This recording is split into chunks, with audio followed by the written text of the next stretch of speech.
কন্যাশ্রী আচার্য, contact number 84205 নিচে দেওয়া হচ্ছে অনেকদিন ধরে। যদি কেউ ফ্রি কনসালটেন্সি চায় বা যে কোনো ব্যাপারে কনসাল্ট করতে চায়, সেক্ষেত্রে কি কি পাঠাতে হবে ডেটাবেস, সেটা বহুবার বলা হয়েছে। আরেকবার ছোট করে বলে দিই, সেটা হলো date of birth, place of birth, time of birth, original, যার দরকার। কেউ এরকম বলবে না যে আমার ছেলে, আমার স্বামী, আমার বউ, আমার গার্লফ্রেন্ড বা আমার বয়ফ্রেন্ডেরটা গণনা করে দিন। আমার প্রসিডিওর হচ্ছে যার দরকার সে নিজে পাঠাবে, এবং আমি যখন কথা বলবো তার সাথেই কথা বলবো, এবং একটাই ফোন নাম্বার ইউজ করবে, যেটা হোয়াটসঅ্যাপে পাঠাবে সেটাই সেভ করবো এবং সেই নাম্বার থেকেই ফোন করতে হবে। তো বিভিন্ন মানে হিন্দি, ইংলিশ, বাংলাতে চেষ্টা করি যাতে অনেকের কাছে পৌঁছানো যায়, আমি যেটা বলতে চাইছি। তো আমার আগের ভিডিও, পুরনো ভিডিওতে দেখবে সেটাতে শাড়ি পরা বা আমার যে স্কিন কালার বা অনেক কিছুই কিন্তু তখন থেকে এখন অনেকটাই চেঞ্জ। কারণ হচ্ছে এই এতগুলো বছর আমি তান্ত্রিক হিসেবে, জ্যোতিষী হিসেবে, পামিস্ট মানে হস্তরেখাবিদ হিসেবে এই লাইনে আছি। এবং জ্যোতিষ শিখতে গেলে জ্যোতিষের মধ্যে বাস্তুটাও ইনক্লুডেড। মানে তোমার ধরো লগ্ন যদি এটা হয়, মানে মেষ যদি ধরো, তাহলে অ্যান্টি ক্লকওয়াইজ 4th হাউস যার পাবে সেটা বাস্তুস্থান ধরা হয়। এবং সেখান থেকে বাস্তুর কোনো প্রবলেম থাকলে, ধরো তুমি সেখানে গেলে, সেখানে কোথাও একটা বাড়িতে গেলে সেখানে প্রবলেম হচ্ছে, মানে আগে থেকেই নেগেটিভ এনার্জি রয়েছে, বা নিজে বাড়ি ঘর করলে তারপরও সেখানে প্রবলেম হচ্ছে, অসুস্থ হয়ে যাওয়া বা বিভিন্ন প্রবলেম হওয়া। তো এই বাস্তু রিলেটেড যা কিছু আজকে কথা বলবো। আর আরেকটা কথা বলি, আগে শাড়ি পরতাম, রুদ্রাক্ষমালা, ক্রিস্টালমালা এগুলো পরতাম। ডেফিনেটলি অনেক কিছু ভাবনা চিন্তা করে আস্তে আস্তে জায়গাগুলো চেঞ্জ করার চেষ্টা করছি। কারণ আমাদের দেশে সবসময়ই একটা জিনিস থাকে, সেটা হলো জ্যোতিষী মানেই একটা অলৌকিক কিছু করে দেবে সেরকম চিন্তাধারা। 2 নম্বর হচ্ছে যে জ্যোতিষী তান্ত্রিক মানেই হলো রুদ্রাক্ষ পরবে, টিকা পরবে, ক্রিস্টাল মালা পরবে।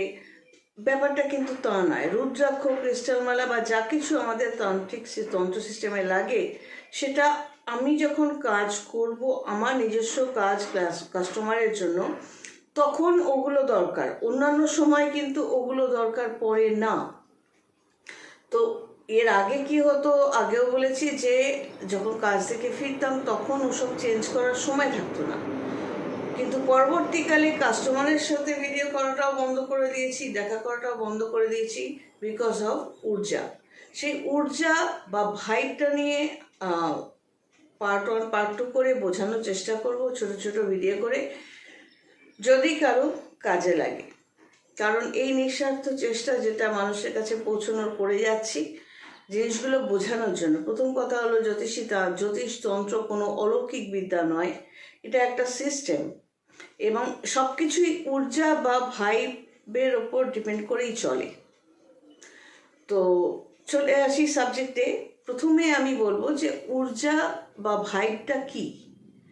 তো একটা মানুষের ঊর্জা বা ভাইব মানে নিজস্ব যে সিস্টেম, মানে আমি মনে করো 10 বছর আগে আমি যেরকম ছিলাম, তখন আমার ব্যবহার বা অনেক কিছু যেরকম ছিল, এত বছর 10 বছর পরে কিন্তু একই নেই। প্রথম কথা হলো সেল, শরীরের কোষগুলো তো চেঞ্জ হয়ে যায়।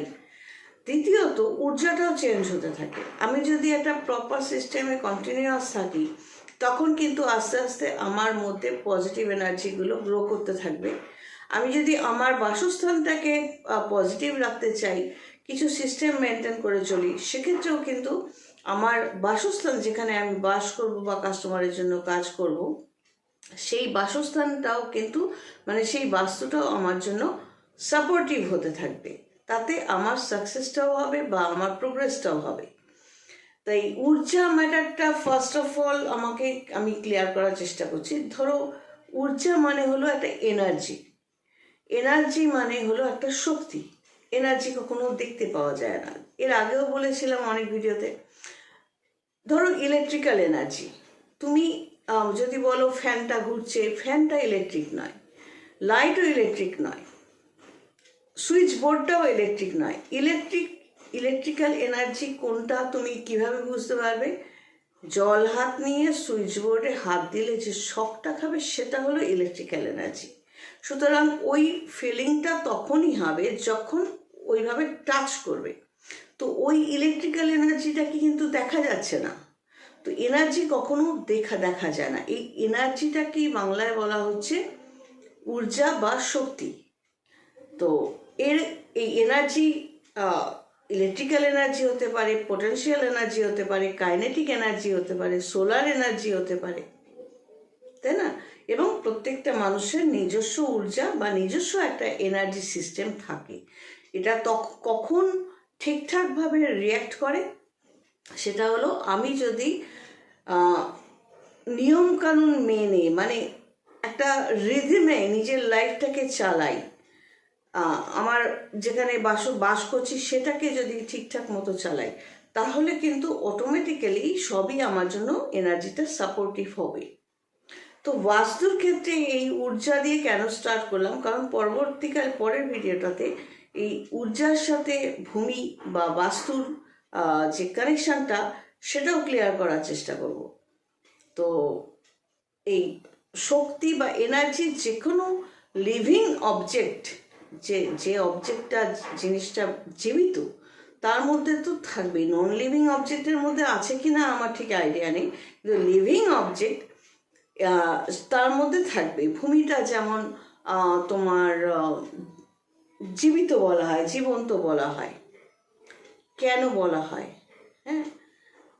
তো সেই ম্যাটারটাকে আজকে আমি ক্লিয়ার করার চেষ্টা করব, বা পরের ভিডিওতে যাচ্ছি যে এই ঊর্জাটা বা সিস্টেমটা কিভাবে কাজ করে এবং কেন এই যে বাস্তু পুজো করা হয় বা বাস্তুকে এত প্রাধান্য দেওয়া হয় সেটা নিয়ে পরের ভিডিওটাতে যাচ্ছি। God bless and take care.